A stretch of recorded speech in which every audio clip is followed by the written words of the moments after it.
Нағима Ахмадиева атындағы 112-ші орта мектебінің 3-ші А сынып оқушысы Әбдіғапар Инабат. Авторы Абай Құнанбаев. Тақырыбы «Мен жазбаймын өлеңді ермек үшін». Мен жазбаймын өлеңді ермек үшін. Жоқ барды ертегіні термек үшін.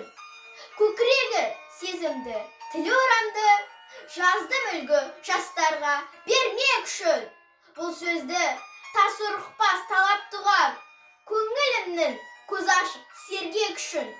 Түзуге қисық қыны қырын келмей, сыртын танып, іс бітпес сырын көрмей. Шу дегенде құлағын тосан сүйді, өскен соң мұндай сөзді бұрын көрмей. Таң қаламын алдыңғы айтқан дұқпай, және айта бер дейді жұрт тыным бермей.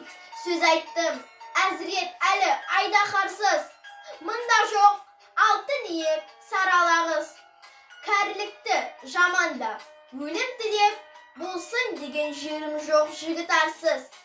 Әсіре қызыл емес деп жиренбеңіз, түбі терең сөз артық бір байқарсыз. Батырдан барымташы туардан ғой, қысшылда қызықшылда әуре жан ғой.